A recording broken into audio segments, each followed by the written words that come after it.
예, 이제 이번 렉처 시리즈의 마지막 강의입니다. Luxury Service Design Thinking, 이 전부가 합쳐진 그 강의를 오늘 해드릴 텐데요. 사실 앞에 세 개를 다 이해를 하셨다고 하면은 오늘 내용은 굉장히 편하게 들으실 수 있습니다. 자, 서비스 디자인 띵킹에 대해서 설명을 드릴 때요, 이 5가지를 꼭 저희가 설명을 드립니다. 그 첫 번째 부분에 있어서는 사실은 논란의 소지가 조금 있기는 하지만은 그래도 그냥 말씀드리겠습니다. 저희가 하는 얘기는 첫째가 소비자는 항상 옳다입니다. 자, 이 얘기를 혹시라도 이제 그 진상 고객들도 옳다 이렇게 잘못 받아들여 주지 마시고요. 소비자가 가치가 있다고 생각을 하는 일은 항상 가치가 있다라고 생각을 해 주셔야 된다는 얘기입니다. 저희가 3번의 강의를 거치면서 계속 이 말을 반복적으로 드리고 있습니다. 공감을 통해서 소비자들이 정말로 원하는 게 뭔지, 소비자들이 정말로 가치 있다고 생각하는 게 뭔지를 알아주셔야 된다라는 설명을 드리고 있습니다. 그렇기 때문에 쟤네들은 잘 모를 거야, 쟤네들은 뭐가 좋은 건지를 몰라, 쟤네들은 럭셔리가 뭔지를 몰라, 이렇게 접근을 하시게 되면은 절대로 제대로 된 서비스 디자인은 불가능합니다. 그렇기 때문에 저희가 앞에 대놓고 소비자들은 항상 옳다라고 얘기를 합니다. 그리고 두 번째가요, 좋은 서비스 디자인은 예측 가능한 우수함이다 라는 얘기를 합니다. 이게 무슨 얘기냐면요, 그 바로 뒤를 보시면 답이 나옵니다. 소비자를 놀라게 하려 하지 말 것.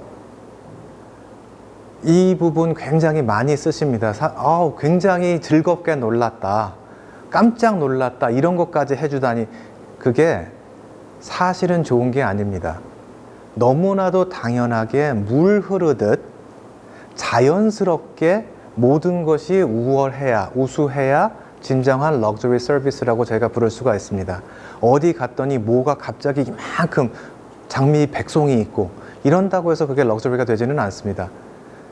잠깐의 놀라움으로 즐거움을 줄 수는 있지만 그러한 즐거움들이 럭셔리라고 저희가 부르지는 않는다는 얘기입니다. 그리고 소비자나 공급자가 불필요한 노력을 해야 되는 서비스는 좋은 서비스가 아니다. 이 부분도 꼭 기억을 해주시면 좋겠습니다. 이런 경험들 가끔 있으실 거예요. 어디 갔더니 무슨 서비스를 받아야 되는, 제가 뭔가를 해야 됩니다. 뭔가를 땡겨와야 되고, 뭔가를 들어야 되고, 어디를 가야 되고, 갔더니 어떤 이제 리워드 같은 게 있어서 그거는 좋았는데, 이런 식으로 제가 뭔가를 추가로 해야 되는 서비스는 절대로 좋은 서비스가 아닙니다. 그 부분은 절대로 잊지 말아 주시기 바랍니다. 그리고 이 나중 되면은 조금 더 자세하게 설명을 드리겠지만은 전체적인 플로우가 있습니다. 시작부터 끝까지. 제가 받고 싶은 서비스가 1부터 10까지라고 하면 1단계부터 10단계까지 모든 단계가 좋아야 합니다. 그냥 1번, 2번 좋고 쭉 안 좋다가 마지막에 너무 좋았다, 이거는 좋은 서비스라고 저희가 부르지 않습니다. 모든 단계를 다 좋게 만드는 방법을 찾으셔야 됩니다. 그리고 마지막, 하지만 어쩌면 가장 중요한, You are never done. 아무리 노력을 많이 하셔도요, 더 좋은 서비스는 제공할 수 있습니다. 아무리 생각을 많이 하셨어도요, 한 가지 더 고려하실 수 있으셨습니다. 이 정도면 됐다 라는 생각을 하지 않고 정말로 소비자들이 원하는 게 무엇인지를 지속적으로 찾아서 개선해 나가는 그런 형태가 좋은 서비스 디자인이다, 이런 말씀을 드리고 싶습니다. 자, 그러면은 이런 서비스 디자인을 할 때 어떤 방법을 사용해야 될까요? 여기에 제가 몇 가지를 적어 놨습니다. 데이비 켈레가 있었던 아이디어에서 쓰는 방법, 구글에서 사용하는 방법, IBM에 쓰는 방법, 또 이런 것들이 있고요. 그 옆에 보게 되면 살짝 다른 게 있습니다. 이 부분이 제가 조금 강조를 오늘 하고 싶은 부분인데요. 이런 방법들은 사실은 다 공통된 기본 원리가 있습니다. 첫 번째가 기본적으로 수혜자가 뭘 원하는지에서 시작한다는 거죠. 문제가 뭔지, 아니면은 우리가 더 나아질 수 있는 게 뭔지, 여기서 시작을 합니다. 그거를 이해하는 데에서. 자, 그런데 제가 이 파란색으로 되어 있는 저 그림, 저거를 왜 굳이 저기다 넣었을까요? 저거는 지금 딱 보기에도 왠지 디자인 띵킹 쪽 같아 보이지는 않습니다. 저게 뭐냐면요, 저희가 appreciative inquiry라고 부르는 방법입니다. 디자인 띵킹 포함 모든 문제 해결 방법론들은요, 문제가 있다를 가정을 합니다. 그 문제가 무엇인지를 찾아서 그 문제를 해결을 하려고 하는 것들이 이러한 문제 해결 방법론들입니다. 근데 이러한 방법이 안 좋은 점이 하나가 있습니다. 우리한테 문제가 있는데 이게 뭔지를 모르겠다, 어떻게 해야 될지 모르겠다, 이렇게 되면은 외부로부터 도움을 받아야 된다라는 인식을 갖게 합니다. 이게 되게 안 좋은 거거든요, 사실은. 사실 따지고 보면은 거의 대부분의 해답은 저희 안에 있습니다. 서비스 디자인을 해야 되는데 어떻게 될지 모른다? 아니요, 다 알고 계세요. 럭셔리 서비스를 어떻게 디자인해야 될지 모르겠다? 아닙니다. 다 알고 계십니다. 그 전문성도 다 가지고 계시고요. 그걸 할 수 있는 방법도 웬만하면 다 가지고 계십니다.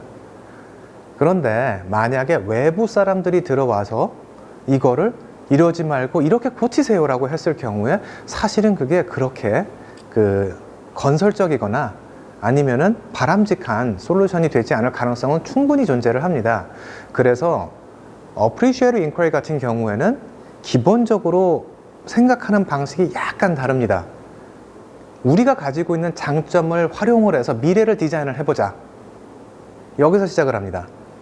그러니까 현재 당면한 문제점보다는 이제까지 잘 돼왔던, 우리가 잘 하고 있던 일들을 더 좋게 만드는 거에서 시작을 합니다. 그리고 나서 다양한 참여자들이 들어와서 융합을 통해서 좋은 솔루션을 찾아간다. 이거는 똑같습니다. 자, 그러면 Appreciative Inquiry하고 Design Thinking하고 어떤 부분이 다를까요? 기본적으로 다른 거는요, 디자인 띵킹 같은 경우에는 어떤 문제가 있다, 우리가 뭘 잘한다, 이런 거를 미리 고민을 하지 않습니다. 수혜자들한테 시작을 합니다. 수혜자들이 필요로 하는 게 뭐다. 그러고 나서 그 다음에 요 부분이 이제 살짝 놓치시는 것들인데 수렴 과정을 겪습니다. 아이디어 셀렉션을 이제 하게 되는데 셀렉션 크라이테리아를 사용을 하시던 now, wow, how를 사용하시는 어떤 방법을 통해서든 이게 우리가 하고 싶은 일이다 라는 거를 규정을 할 때 저희가 point of view statement이라는 거를 작성을 하고요. 그 과정에서 우리가 잘하는 거, 우리가 할 수 있는 일들을 녹여넣게 됩니다. 그래서 point of view statement이 나와서 문제 규정이 되면은 이런 문제가 있다, 이거 우리가 해결할 만하다, 거기까지 줄여져 있는 상태가 되는 거죠.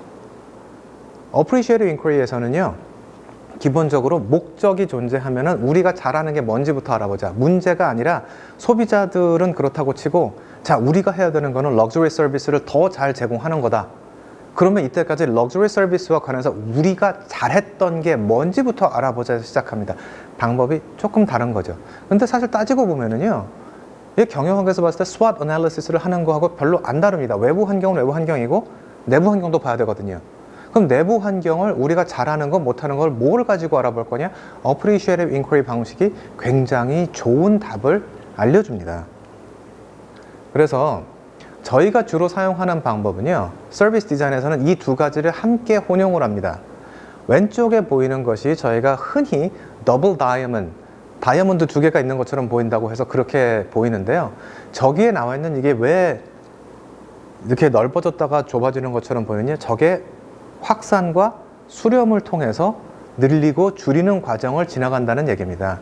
저 Discover에서 Insight into the Problem이라고 써 있습니다. 저게 지금 잘 안 보이실 수도 있는데 무슨 얘기냐면은 소비자들에 대해서, 수혜자들에 대해서 최대한 많이 알아내서 그 사람들이 가지고 있는 문제점, 원하는 게 뭔지를 쭉 늘립니다. 그 중에서 저희가 할 수 있는 게 뭔지를 규정을 하는 단계에서 하나로 좁힙니다. 그런 다음에 거기에 대해서 우리가 이거를 해결할 수 있는 방법, 경우의 수를 쭉 늘리고 최종적으로 하나의 솔루션으로 좁히는 거죠. 그래서 굉장히 수혜자 중심적이고 이거를 좁히는 과정에서 저희가 가지고 있는 장점이나 차별성을 활용을 하게 됩니다. 옆에를 보시게 되면요, 자, 하나하나 따라가 보겠습니다. 저희가 뭐를 하고 싶냐? 서비스 디자인 같은 경우에, 럭셔리 서비스 디자인 같은 경우에 저게 정해져 있습니다. 소비자들에게 좀 더 나은 럭셔리 서비스를 제공하고 싶다. 그럼 그 다음이 뭐냐면은 소비자들이 뭘 원하는 게 아니라 갑자기 아무것도 안 하시다가 럭셔리 서비스를 제공을 하시겠다, 서비스 디자인을 하시겠다 하시는 분들은 거의 안 계세요. 이때까지 주로 하셨던 분들이 더 잘하기 위해서 이걸 하십니다. 그래서 지금 현재 상황에서 제일 잘 되고 있는 게 뭐냐? 그거를 쭉 고민을 하십니다. 그리고 나면은 그 다음이 dream 단계입니다. Imagine what could be. 지금 저희가 할 수 있다고 생각하는 게 아니라 모든 일이 완벽하게 돌아간다고 하면 정말로 최상의 가장 최선의 럭셔리 서비스는 무엇일까? 그거를 꿈을 꿉니다. 이게 정말로 궁극의 럭셔리 서비스다. 그러면은 지금 현재 있는 상황에서 거기까지 어떻게 갈지를 디자인을 합니다. 이게 양쪽 방식이 조금 다르기는 하지만 기본적으로 결국 끝에 가면은 굉장히 유사한 결론이 나옵니다.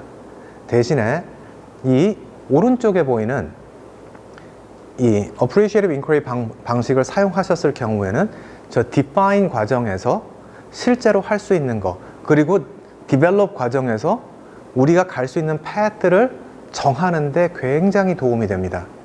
단순하게 소비자들이 원하는 거, 그리고 소비자들이 어떤 거를 원하기 때문에 이걸 우리가 무조건 해야겠다가 아니라 실제로 우리가 잘하는 게 무엇이고 우리가 잘하는 거를 극대화시켰을 때 최선의 모습이 무엇이다를 알고 있기 때문에 그거보다 뛰어넘는 것 아니면 실제로 그거를 구현하는 방법을 찾아가게 됩니다. 그렇기 때문에 저희가 맨 위에 보면은 조그맣게 DT 플러스 AI 써 있는데 저게 디자인 띵킹과 Appreciative Inquiry를 함께 사용을 하는 것이 서비스 디자인에 좋다라는 개념이 되겠습니다. 자, 그러면은 이거는 굉장히 유명한 그림이기 때문에 그냥 가지고 왔습니다. 저기 그 소스까지 같이 나와 있는데요. 서비스 디자인 띵킹을 하실 때 5가지를 꼭 기억을 하셔라 라는 뜻에서 이게 써 있습니다. 그 앞에 있는 내용하고 뭐가 다른가요? 아, 비슷한데 조금 다릅니다. 위에 거는 서비스 디자인을 할 때 고민을 하셔야 되는 내용들, 이거는 서비스 디자인 띵킹을 하실 때 고려하실 내용들입니다. 그러니까 사실은 앞에 거 기억 못 하시면은 이게 더 중요한 거기는 하죠. 첫 번째, user-centered. 무조건 소비자, 수혜자 중심적으로 생각을 하셔야 됩니다. 맨 앞에 나왔던 건 그거였죠. 소비자는 항상 옳다. 비슷하다고 생각하시면 됩니다. 모든 거는 소비자 위주로 만들어져야 됩니다. 저희가 어떤 서비스를 디자인을 하던 그거를 경험하는 사람들은 소비자들입니다. 제공자가 아니고. 그렇기 때문에 모든 거는 소비자에 맞춰서 이것이 만들어져야 됩니다. 두 번째, 이 얘기는 저희가 예전에 첫 번째, 두 번째, 세 번째 강의를 하면서 나왔던 얘기들입니다. 모든 이해관계자들이 함께 들어와서 이 서비스를 디자인을 해야 됩니다. 한쪽이라도 빠지게 되면은 스무드하게 돌아가지를 않습니다. 어디 한 군데는 빵꾸가 나게 돼 있는 거죠. 어디 한 군데가 모자라지게 되면은 저희가 이 얘기 하면서 말씀드렸죠. 모든 단계가 우수해야 된다. 굉장히 어렵습니다. 한 군데가 부족하게 되면은 이게 전체적인 서비스의 질이 내려갈 수밖에 없게 됩니다.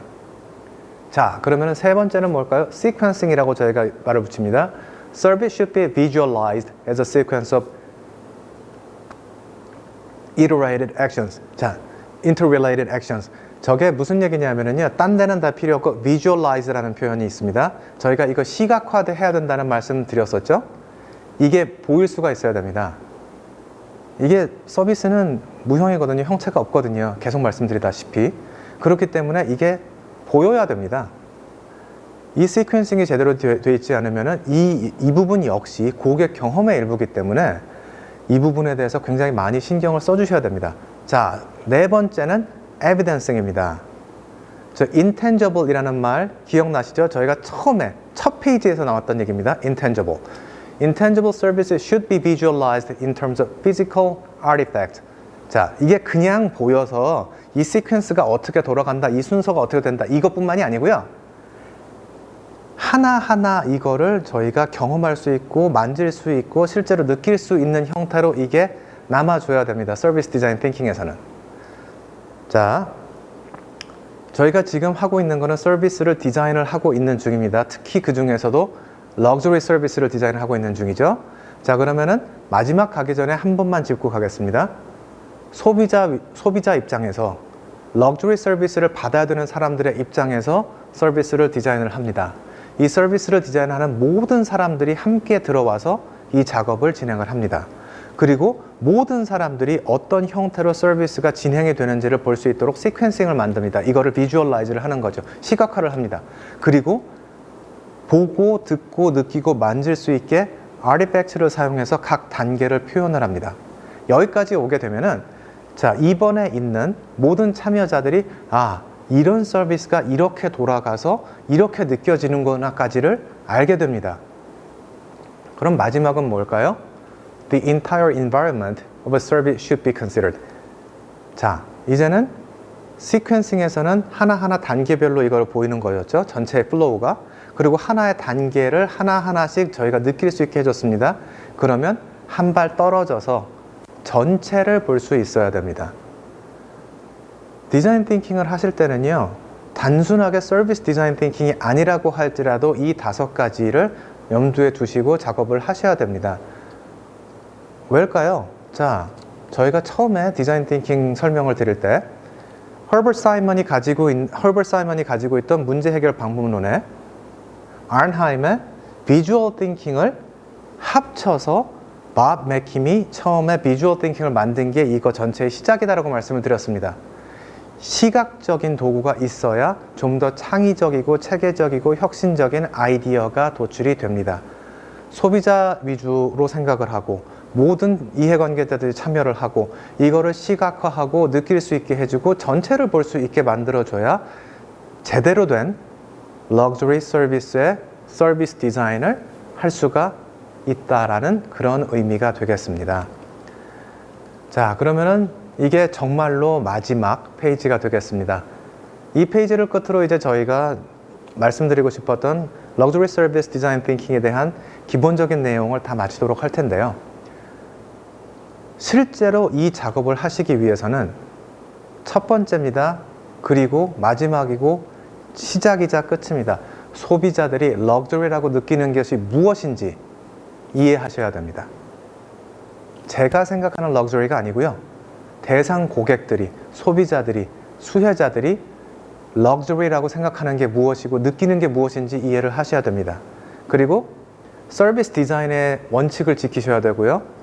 이 방식을 서비스 디자인 띵킹을 통해서 하실 경우에는 방금 전 페이지에 나왔던 그 내용들, 소비자 입장에서 생각하고 모든 사람들이 참여하고 도식화하고 느낄 수 있게 만들고 전체를 볼 수 있게 만들고 이 과정을 통해서 만들어져야지 실질적인 서비스 디자인 띵킹이 됩니다.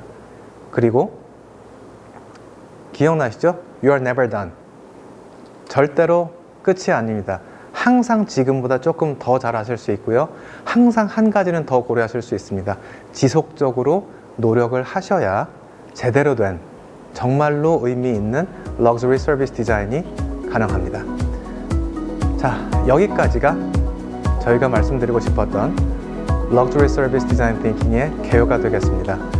이 전체적인 내용에 대해서 아주 디테일까지는 다 말씀드리지 못했지만은 그래도 어떤 개념을 가지고 어떤 방법을 통해서 럭셔리 서비스를 디자인할 수 있는지에 대해서 설명을 드렸습니다. 다음에는 조금 다른 내용으로 또 조금 더 재미있는 주제를 가지고 찾아오도록 하겠습니다. 감사합니다.